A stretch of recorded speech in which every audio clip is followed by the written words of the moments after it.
miles to Chicago.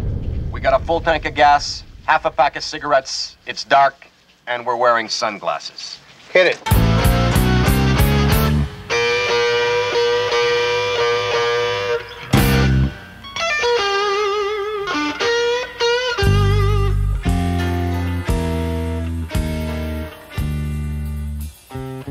Good evening, everybody, and welcome back to another Long Island Blues Warehouse at EKO Studios, Deer Park, New York, the official studio of the Long Island Blues Warehouse. And welcome.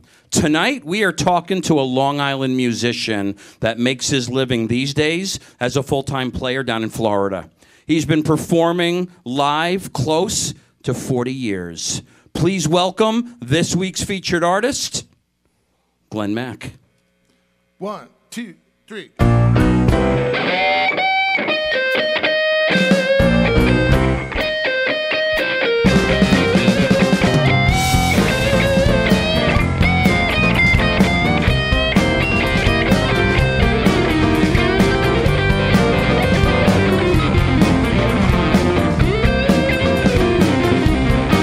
Lord, I'm southbound. Lord, I'm coming home to you. Lord, I'm southbound, baby. Lord, I'm coming home to you. I got that old lonesome feeling sometimes gone. I've been working every night, oh, traveling every day. Yeah, I've been working every night, traveling every day. Yeah, you can tell your mother, man, sweet daddy's on the way. Lord, I'm southbound, baby. Lord, I'm southbound. Yeah, you can tell your mother, man, sweet daddy's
Oh, yeah. This week's featured artist, Glenn Mack and Friends. Glenn, nicely done, my man.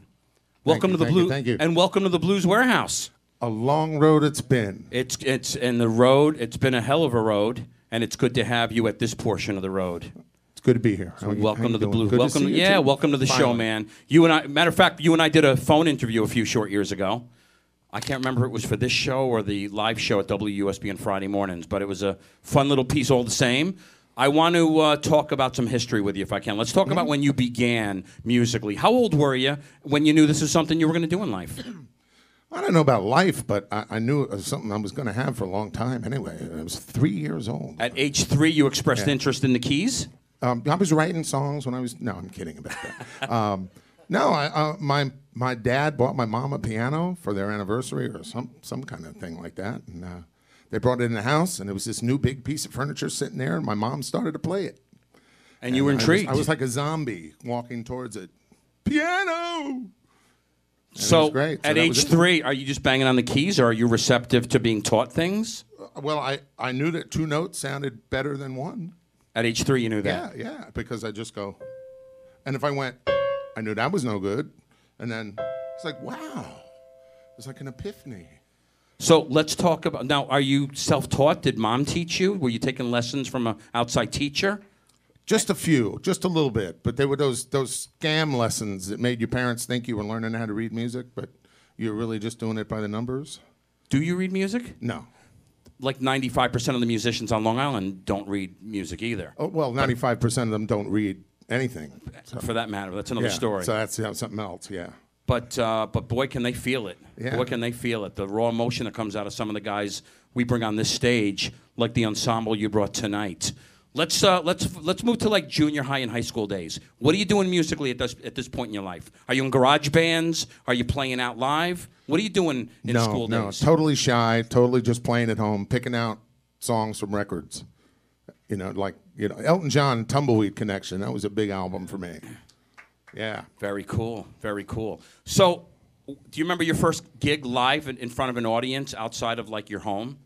Like being in a bar or something like that? Probably not until college. College days. Probably in college. How was that for you, like your first few gigs? Were you a nervous Well, wreck? I think the 2 or 3 people that were there really had a good time. So. Did you have a good time performing to those 2 or 3 people? Absolutely. You got the bug at this point? Oh, yeah. You knew you wanted to continue I had this. those 3 people come with me everywhere that I played. This was a part of the road you wanted to stay on. Yeah. Very cool, Definitely. man. No, hey, when they paid me, that was the good thing. That was cool. Now, when you start playing live, are you in a project that's yours? Are you involved in another band? What do you do in your first band or two? Well, I'm trying to organize something right now down in Florida, but mainly I'm in Mazarin with Wayne. Well, and right. we're But doing- I want to talk about that. But let's go back to like high school day, well, college days. Oh, all even. right. You're still there. Okay. Yeah, I want to stay with Timeline, with the college days. I want to talk about when you were playing to those 2 or 3 people in the beginning. Was it the Glenn Mack band? Was it something before Mazarin, another project? No, it was just solo. Okay. Before that, and then that's actually the next step was The going Mazarin thing. hanging out in bars and meeting guys like Mazarin, and I was the guy that was holding up the harmonica, going, "Hey man, I got a harmonica." That was you, huh? Yeah, it was me. I hate to say it, but You know, I have some great recordings of you from the late 80s, early 90s. An old live recording engineer in the field, a guy named Butch Butchiano. You guys remember this guy? Butchie? He used to record you, Glenn, with Mazarin shows all the time. He's got the same long ponytail down his back now he had 30 years ago. Yeah. If you saw him, you'd recognize him. He gave me these great recordings that I play of you with Mazarin today on my live show on Friday mornings, and people eat it up. People love it. So it worked out well that we have you in here today for this. I say we keep it moving. Let's get into another tune. We'll come back and talk more with you and some of these fine players. What are we doing next? Andy's going to start this one off. This is a Little Wing. It's actually Andy's signature song. So You guys good to go? yeah. Well, once again on the Long Island Blues Warehouse, we're going to keep it moving with Glenn Mack and friends.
with a circus smile running wild. Butterflies and zebras and moonbeams and fairy tales. That's all she ever thinks about, riding with the wind.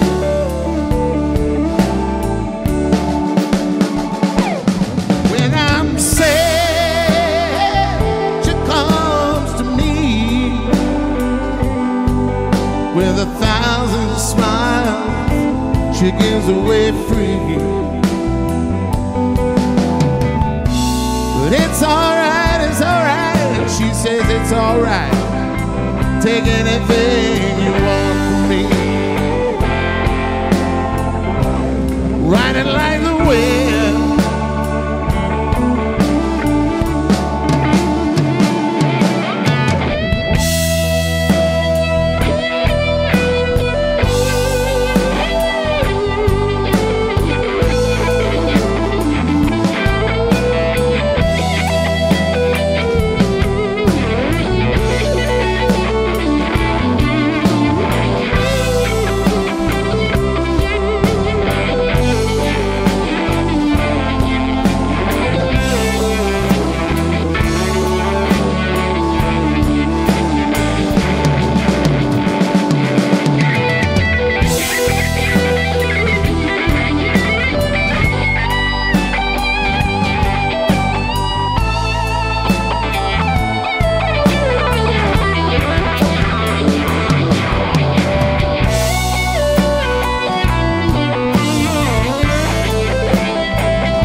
She gives away free.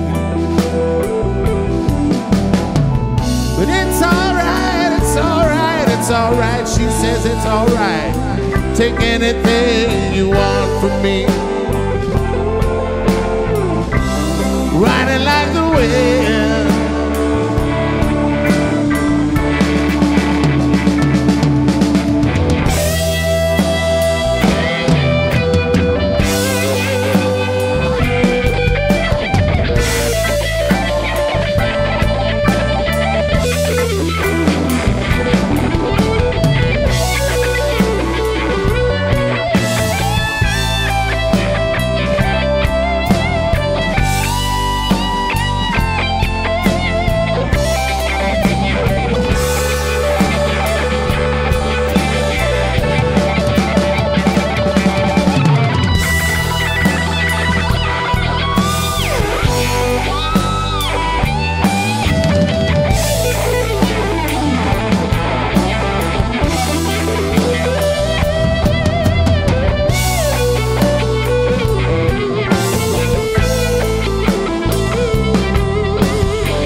Hi, this is Christine from Bayshore, New York, and you're listening to the Long Island Blues Warehouse, baby.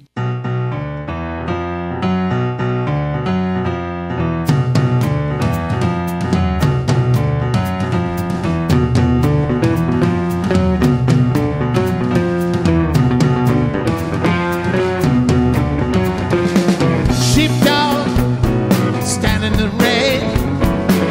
Bullfrog, doing it again. Some kind of happiness is measured out in miles. special when you smile. Childlike, no one understands. Jackknife in your sweaty hands. Some kind of innocence is measured out in years. You don't know what it's like to listen to your fears. You can't talk to me. You can't talk to me. You can't talk to me. If you're lonely, you can talk to me.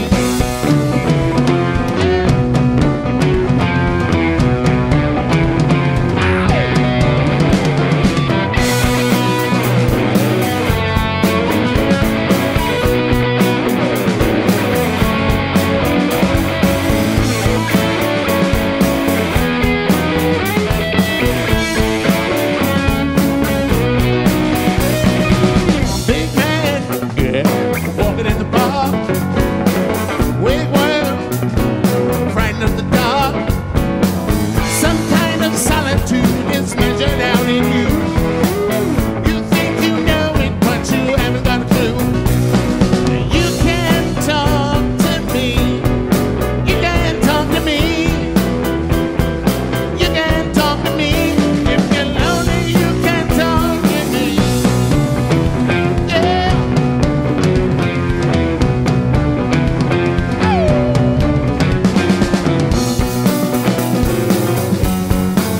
Hey, bulldog.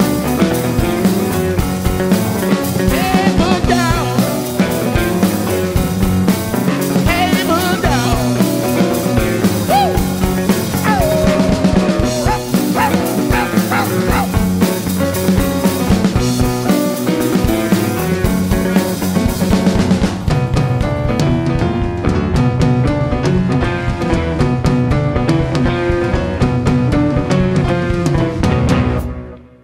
Oh yeah, this week's featured artist, Glenn Mack and friends. Well done, Glenn. Well done. Let's pick up where we left off, if we can, Glenn. Let's talk about those bar days on Long Island. A band, one of the more popular bands on Long Island, still around today, Mazarin. You were a part of that project. When did Mazarin begin? Let's start with that. You remember? I think they began in 1977. They've been around since the since the mid to late 70s. When did you join forces with I those came boys? in holding up the harmonica at Wooden Ships about 1980. It was about 80. Yeah. You still do shows with those boys today? And I still hold up the harmonica and go, You still- I'm here, man. You still do that? No, not really. You guys just had a big show, a big Mazarin show down in your part of the world these days, down in Florida. Yeah, we did a Miami show at the Hard Rock Cafe. No It was kidding. Excellent. It was a great show. I heard good I'm things. going to get us in there next. Very cool, man. They didn't know that yet. I'm just telling them. All right, all right. Hey, listen, the look on their faces right now, it's awesome to see you surprise them with things like that. Anything else you want to surprise them with? Oh, I can't think of anything that wouldn't surprise me. All right, fair enough, fair enough. When you joined the Mazarin days back in '80, they were playing. You had Little Buster. You had who else did you have? You had Stevie Cochran. You had the Blue Ruin guys, the Twisted Sister, the Stanton Anderson Band, Mazarin thrown in the mix. Bands that were working hard like every weekend. You guys were playing like every Thursday, every Friday, every Saturday. The schedule was pretty booked. You guys were working pretty hard back in the '80s around the island. Wednesday through Sunday. It was Wednesday through Sunday. Yeah. Very cool, man. Very cool. You sang lead vocals on a lot of the stuff that you did with the Mazarin guys. A few. A few things. I have some great recordings of it to prove it. Yeah, and, that's true. That's true. I sang more later than I did. Yeah. Yeah. Just some awesome stuff. Some awesome Had stuff. a lot of fun. You know, when I listened to the Mazarin recordings that I have, it was all cover stuff. So I wasn't really introduced to original music. Were they doing original music back in the '80s in the bars? Yeah, they were doing a few for each set, and then finally, I think it was '82, they released their single. So, and that's when they were really pushing the original music. Very nice. But very still, nice. up until they were still doing the covers. We were all doing covers, You need making a living. you need them to absolutely. You need them to play shows. It's just a part of what needs to be done. Unfortunately, I can't say unfortunately because the fans, they like to come out and hear their favorite songs done by artists like you and some of these other bands we mentioned earlier. That's the way it used to be. It still is. Don't get me started. It still is pretty much today. I'm sorry to say, but another story for another time. Glenn, great beginning for you, man. Some great history. Like I said, close to 40 years of playing on the island. I'm thrilled we got you in here to do this. I say we jump into another tune. We'll come back and talk to some of these other fine players. What are we going to do next? This is an original song of mine called Devil, and it's basically about blaming the wrong entity. You good to go? Yeah. Well, once again on the Long Island Blues Warehouse, we're going to keep it moving with Glenn Mack and friends.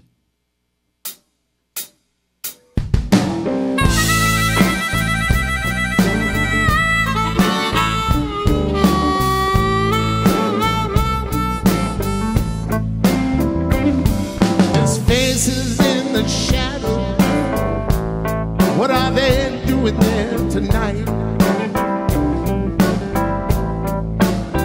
But when the shadows cross the river, you gotta pray with all your might,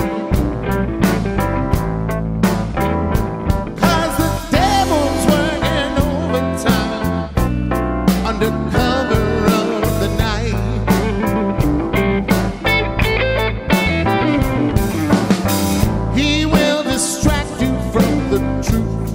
But you know it's just a shell game.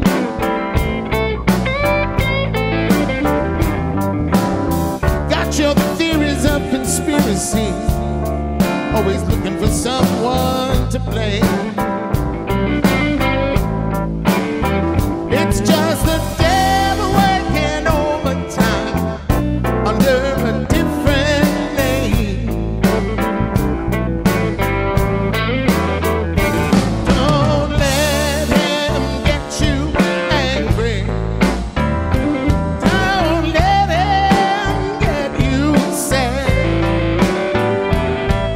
The devil's feeding off what you bring into the table, and he'll steal everything you get. You know he will.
When you're hiding from the light, lovers try to love each other, even though something just ain't right. It's just the devil working overtime under cover of the night.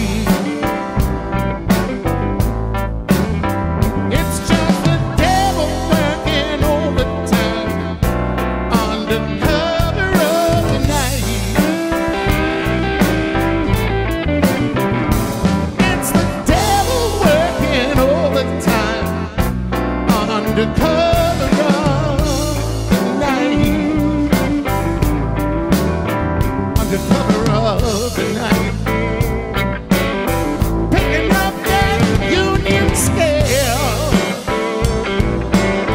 working overtime down by the river. Wow.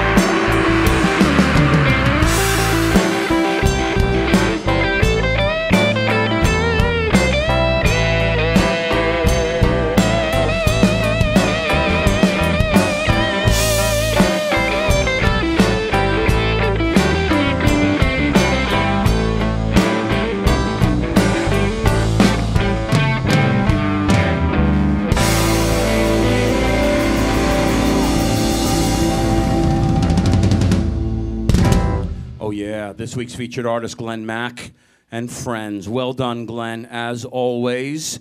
Andy ALEDORT, lead guitar. Andy? How you doing? Yes, sir. How are you, my man? I'm good, Mark. What's going on? He's the senior editor for Guitar World magazine. He's been playing in Long Island for I don't want to say how many decades. I think we'll ask him and see what he says. Andy ALEDORT. How you doing, Andy? 43 decades. 43 decades. That's the exact number, yeah. 43 decades you've been playing. Whatever you're doing, man. What do you right after the Civil War, man. The great bar diet. Scene, the drinking age was 18. It was killer. Great diet, whatever you got going, my man. You're looking good. You're looking good. Let's talk about some history, Andy. Let's talk about when you began. How old were you when you picked one of those up for the first time? Well, you know, I have to thank my mom because before I was born, there was a famous Long Island guitar educator named Joe Monk who has taught thousands and thousands of guitar players. I don't know if you guys know Joe Monk, but he probably taught 4 generations of guitar players. No kidding. And my mom was a jazz singer, and she was taking some guitar lessons, but he was an incredible jazz guitar player, and she would just sort of say, well, why don't we do, you know, My Funny Valentine or something like that. And anyhow, before I was born, she said, I think I'm going to buy a guitar for my son who's about to be born. So the guitar was there before I showed up, which was very, you know, considerate of her. How cool is that that happened to be a direction you headed into? You might have been into acting or going another direction in life. It's all her fault. Yeah, it's all her fault. That 1955 Guild was there when I showed up. So yeah, I remember being really, you know, 2, 3 years old, and the guitar was this magical thing with the strings, and you pick the strings, and you know, it was just sort of a fascinating contraption. It was like, what is this thing? And you know, I'm born in '56, so I was 7 years old when the Beatles were on Ed Sullivan. Ed Sullivan, that sure. was, you know, the big moment for everybody. It was like You as well. oh God, yeah, it was like they were from outer space, you know, and I hear you. everybody, we all wanted to be from outer space, right? Or we already were, and it was like, that looks good. What's happening over there? You want to be from the part of outer space they were from. Exactly. I got you, man. I got you. Now, are you a self-taught guy? Were you taking lessons at a young age as well? Well, I ended up going to Joe for a little while when I was 11. So at 67, I took some lessons from him, and you know, he wanted to teach me chord melody, Darn That Dream, and Four and More, and all that. And I just wanted to learn like Beatles and Rolling Stone songs and Hendrix, but he taught me how to read. Everything he taught me was valuable, and I was actually more into art. I went and got a degree in art, but when I first went to college, the guy in the next room was named Tommy Mars, who got famous for playing with Frank Zappa, and he was a little older, and he was a brilliant musician. So being with him every day, that got me, you know, wanting to play all the time. So that was it. About 17, I just started, you know, 6, 7 hours a day. You got passionate with it in your late teens. It was like a switch, you know, like a switch went off, and that was it. And no looking back. And no Exactly. looking back. Very cool, man. Very cool. Great, great history for you. Andy ALEDORT and the Groove Kings is your project that's been around for decades as well. Yeah, I put the first Groove Kings together around '94, so it's been about 20 years for the band. The band's gone through some personnel changes, but right now we have Mike DeMeo on keyboards, good friend of yours. Sure, and my brothers. Exactly, and you know, Mike's been in Riot and Deep Purple and lots of bands. He's a great singer. Bonnie Raitt. Bonnie Tyler? Bonnie Tyler. Bonnie Tyler. Bonnie Tyler, Tommy James. One of the Bonnies. Yeah, Tommy James. And just to name a few. And then my East End rhythm section, Richard Rosh on drums, who plays with Nancy Atlas, and Dennis Smeltzer on bass, who's great. They're just great guys. We have a great time when we play. That's the whole idea. At this point, you know, if you can't go to the gig and have a great time hanging out with your friends and who happen to be your favorite musicians to play with, you know. Always makes life easier when you do what you do, and I appreciate that. You've been the senior editor for Guitar World magazine for a good bunch of years. How'd you get involved in Guitar World magazine? Well, the shortest version of the story is in about 30 years ago, I had run into a problem with my hand, and I started to look into doing transcriptions for books and magazines, and a new magazine had just come out called Guitar for the Practicing Musician. And I submitted a transcription, and they said, you know, we like this transcription so much, we want you to be the music editor of the magazine. So I became the music editor of that magazine. I had my own magazine along with that magazine. Was there. That company was Cherry Lane for about 10 years. And then in '94, I went over to Guitar World, and I've been with Guitar World ever since. Doing books and magazines, and now, went from VHS instructional tapes to DVDs, now to downloadable apps, things for TrueFire, different companies. So. One of the old guitar players, not with the Allman Brothers anymore, does his own solo thing for a bunch of years now, Mr. Dickie Betts. You joined Dickie Betts' band as well. How did you cross paths with Dickie? Well, that came courtesy of Guitar World. He, as many people know, he had been thrown out of the Allman Brothers unceremoniously, and they made a whole big deal about, well, we had to fire him because he, is crazy and unreliable and all that stuff. If I remember right, didn't they do it via telegram? That's what I heard. Well, they did it via fax. Oh, it was a fax. But, in their defense, Dickie never answers his phone. Or answered the door. Or answered the door. Well, anyway, it sparked a huge debate, a huge court battle.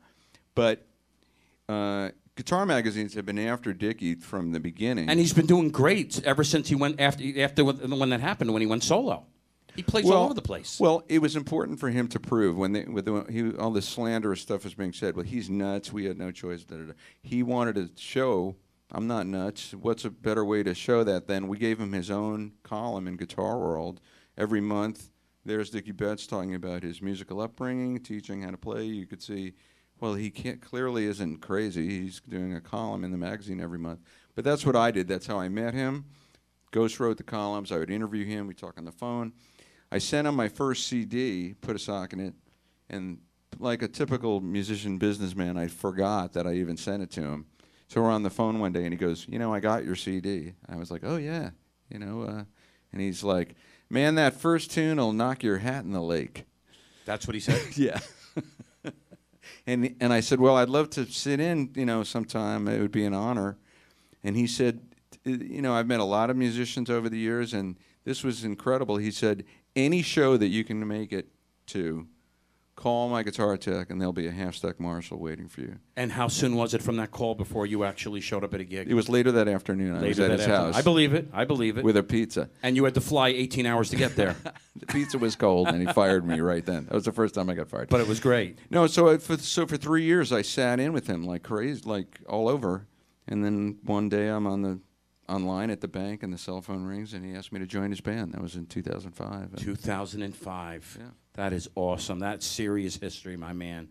Awesome. You have your own project, as I mentioned earlier, Andy ALEDORT and the Groove Kings, primarily. You don't gig that much because you're so busy. Well, we do. No, we gig a lot, actually. The band gigs on Long Island a lot. We're playing... Are you playing like every weekend? Yeah, pretty much. Although, in the spring and summer, Dickie tours, so I have to tour with Dickie, so that I play less with my band because there's too many, conflicts, scheduling conflicts. But this weekend's Memorial Day. We're playing out at Cowfish in Hampton Bays, which is a great place, Saturday night. I also know you do the steady thing at the Viking and Islip every once a month. We play at the Viking and Islip, yeah. Yeah, and I catch that. I see that one listed. And then in Seacliff now, where I live, there's 3 different places to play. There had never been any place to play, but I do... I'm playing with the band May 30th at the Metropolitan Bistro. We play at the Oak Room. We play at Partners. So, it's not like in 1980 when, there was a million places to play and all the bars were jammed. But I feel like there's been a bit of a resurgence in the last 2 years up here, at least. More places to play. People are coming out. People want to hear live music. In Seacliff, the response has been incredible. It's amazing. Happens to be the town. It happens to be the town Glenn Mack is from. I'm from Seacliff. This is getting spooky. Speaking of Seacliff, what street? Tanglewood Lane and Littleworth Lane. Well, yeah, okay. I'm a carpenter. There you go. You know that area, Andy, that he's talking about? It's been roped off now. They don't let anybody go over there. They have candles and. There's a big. Have you seen this man? There's a picture of Glenn, and so.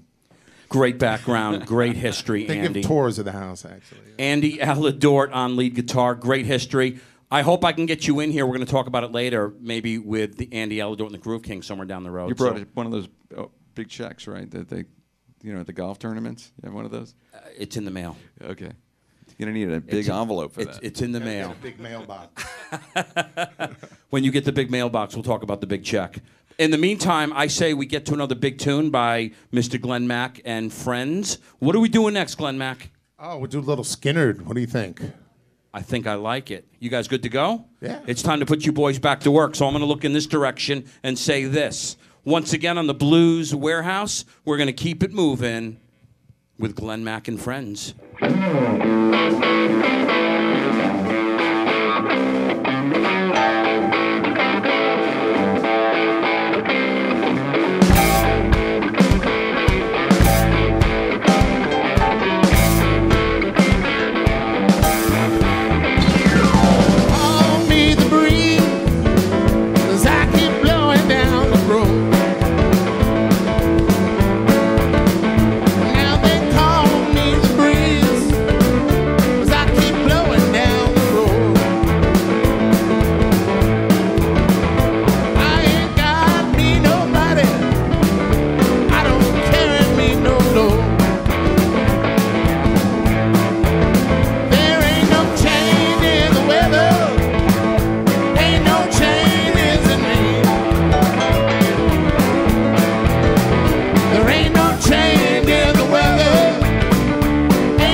Says it's supposed to be.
Mr. Breeze.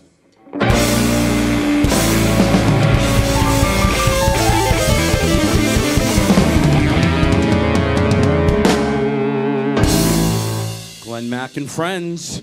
Glenn Mack and Friends. Well done, Glenn, as always. I want to grab on the bass, if he'll make his way up to the mic, Mr. John Cardone. Howdy there. How you doing, John? I'm doing great. How are you, Welcome Mark? to the show, my man. It's good to have you. Nice to be here. Thank you. Let's so talk much. about some history. Let's talk about when you began. Were you a young guy yourself? Yeah, I was young. My brother actually played guitar, and he bought a bass, and then he gave it to me. I started playing it only because I had an acoustic guitar, but I tried to put bass strings on that, and one learns a good lesson about physics when that kind of thing happens. So after the neck flew off the guitar, then he gave me his bass, which was a replica Hofner, and that was really nice. You lived and learned pretty well that day, didn't you? Yes, I did, because the neck almost knocked my head off. What age are you at this point? I'm 58 right now. No, the story you're talking Oh, about. boy, I'm probably 12.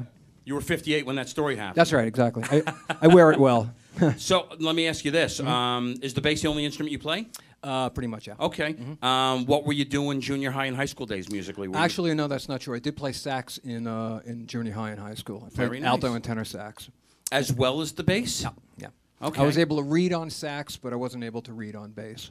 But bass was a lot better. I had a lot more fun playing that. Very cool. Yeah. Very cool. What are you doing out of high school musically? Are you involved in school projects, garage bands? Yeah, I was doing that. I was playing in the high school jazz band and started doing a little prog thing, which is now called prog, with my old friends down in Astoria where I grew up. Very and, nice. Doing things like Yes and King Crimson and that sort of stuff, because I was a musical snob back then. Okay.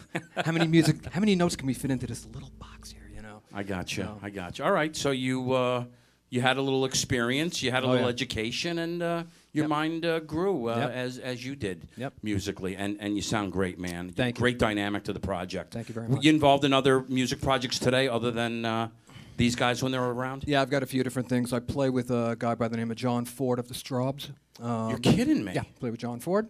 Do you remember Little Buster and the Soul Brothers? I do, but I was kind of out of the music scene at that point. I had stopped playing from like 1980 to 1995. And then I started working at a microphone company, which is right out here on Long Island, and I was getting involved in a lot of different groups. And talking to all these musicians, I just really couldn't take it anymore. So I got another bass, and I started playing again, and as they say, the rest was history. The reason I ask is because my friend Frank Anstis on drums, who played drums for 30 years on and off with Little Buster, played about 3 or 4 years ago with John Ford of the Straubs. Oh, there you go. Okay. And he was doing an acoustic thing as well, I think. Yeah. They were rehearsing a lot at his house, and it didn't really go anywhere. Yep. But he was showing up at all the rehearsals. They were working together. It was a short-lived project, but Yep. pretty cool. Is he still playing in the area now? Yeah, as a matter of fact, I have a gig with him on June 11th at the Cutting Room. It'll be him, Ed Rogers, and Alan Merrill, who wrote I Love Rock and Roll. Oh, no kidding. Yeah. The Cutting Room is gorgeous these days. Beautiful room. They really did a nice Yeah, job you did a with great it. job. And yeah, beautiful, beautiful room. Well done, my man. Great history. Thank you. Great background. Anything else going on musically? I play with a band called Playback, which is a Long Island band here. Does a lot of 60s, 70s, and 80s stuff. And I also in a band called the 60s Show. Which I'm familiar with that one. Yeah, so I'm in that. And a guy named Mike Barry, who plays in Floral Park a lot. That name sounds familiar. Local kind of thing. So I keep myself kind of busy. Very cool, Yeah. my man. Very cool. Thanks. John Cardone on the bass. I thank you, sir. Thank you. Let me grab Wayne Sobosto on the kit if he'll swing that mic around. How you doing, Wayne? Good. How are you? Welcome back to the show. Yeah. We had you in here a couple of short years ago with Joe Rock, my dear friend Joe Rock. Yes. Joe Rock and the All-Stars. And don't forget the first show you ever had. 20 years ago on WBAB Radio Exactly. with Chris Patty. Yeah. Oh, I forgot about that. My God, man. Back in Yeah. the BAB days, you guys played live on one of our first shows. Yeah, that was great. Like 20 years ago when we started. And I think that was when Wondrous Stories was just starting out too, right? Wondrous Stories. They were around for like a year or two beforehand, but they came in Yeah. and played some Hendrix and Clapton and stuff and just played some classic stuff. And our first show, that's right, you shared the hour program, our one of our first shows Yes. with Wondrous Stories, Long Island's own. Back those days, some of Wondrous Stories guys were Broadway play musicians Yeah. that do this classic rock thing, and they came in and played some great blues after you with Chris Patty. Sure. Is Chris Yeah. Patty still around? He's still around. He still has his record label, and we keep in touch every so often on Facebook or LinkedIn. But I Is really he still haven't- playing?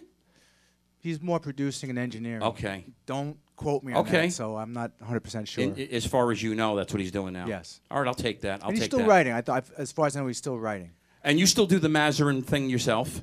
Yes. The question you asked before, Doug mentioned while we were down in Miami, I think Mazarin is almost 40 years. 40? 40 years. They've been around 40 years, just about. They're coming up on their 40-year anniversary. It's close, yeah. Wow. Yeah. So you didn't start when they did, obviously. No, I was like the third generation of the band. You're like the baby of this band. Yeah. That's all right. Nobody's going to hold a grudge. No, hope not. I'll tell you what, man. You know, I've had you in here every couple of years. I get you in here with something, Joe Rock or the Chris Patty days way back when. Yeah. You're a force to be reckoned with behind the kit, man. I always enjoy shows. Always enjoy seeing you do your thing, man. Keep going strong. And play with great musicians too. And that always helps. Yeah. Great ensemble in this room today, and you make a great dynamic yourself. Wayne SOBOSTO on the kit. I thank you so much. Glenn Mack. We got time for 2 more. All right. What are we doing next? Let's do the Allman Brothers again. You up for another Allman tune? What do you think? I think I like, man. All right. Once again on the Long Island Blues Warehouse, we're going to keep it moving with Glenn Mack and friends.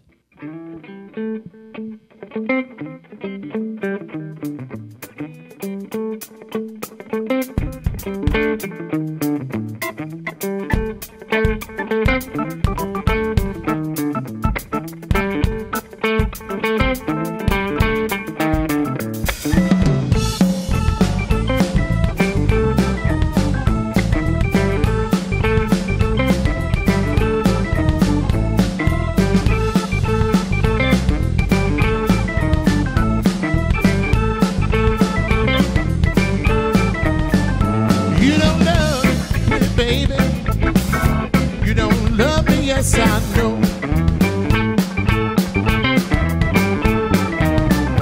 You don't love me, baby. You don't love me, yes, I know. But if you leave it, pretty baby, don't you know it's gonna hurt me so?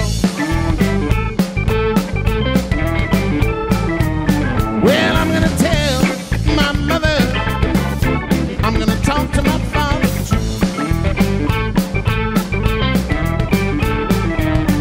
Well, I'm gonna tell my sweet mother.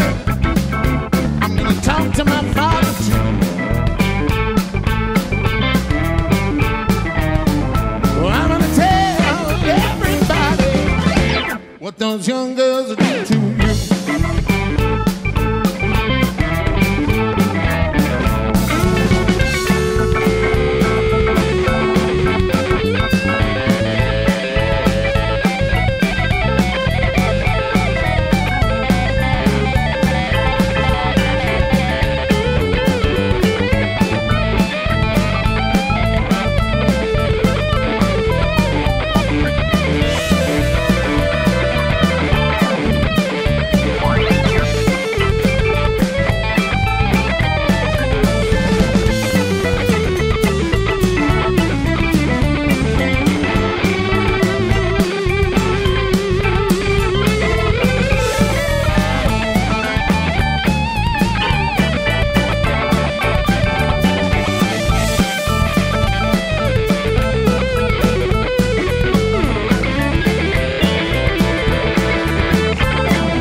If I don't see you no more, but if you think I'll be your fool, yeah, you better be in your merry way.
hurt me so.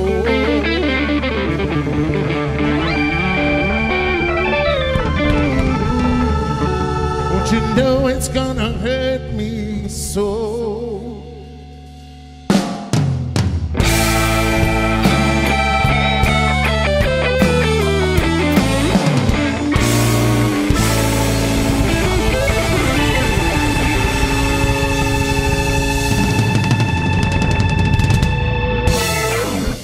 Oh, yeah. Glenn Mack and friends. Well done, Glenn, as always. We got to get a few goodbyes in before they play us out. We're going to start on guitar. We got to thank Andy ALEDORT. Andy, thank you so much. Great having you in here. Look forward to seeing a lot more of you in the future and maybe on this stage with your band. We got to talk about that. Looking forward to it. On the drum kit, we got to thank Wayne SOBOSTO. Thanks again, Wayne. Great having you. On the bass, Mr. John Cardone. Thank you again, John. Last, but certainly not least, lead vocals, keys, harmonica, Glenn Mack. Well done, Glenn Mack. Thank you so much. Hey, thank you so much for having us here, too. It was great having you in here. It was a long road getting here as far as us planning. And anyway, it worked it's great out. to finally be here. The timing worked out well, and better late than never, and I'm glad we got you. Well done. I want to remind everybody to check out EKO Studios at ekoproductions.com. Remember, they are the official studio of the Long Island Blues Warehouse. For the Blues Warehouse, I'm Mark Klein at liblues.com. And always remember to check out my live show on Friday mornings at 90.1 FM. Here on Long Island from 8 to 10 every Friday morning, Eastern Standard Time, or outside of the range at WUSB.FM. LI Blues will get you there as well. Glenn, you're going to play us out. I thank you so much. What are we finishing up with? I'm going to do some more Clapton. Anybody want to hear some more Clapton?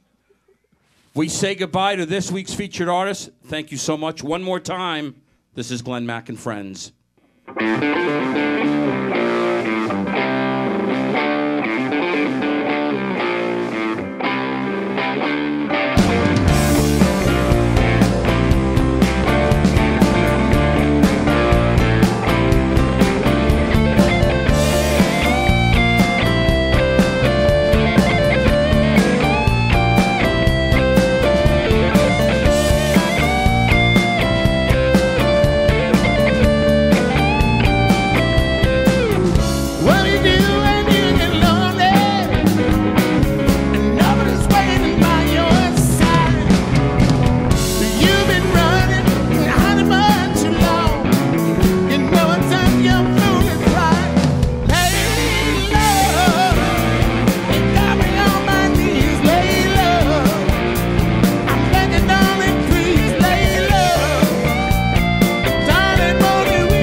Consolation.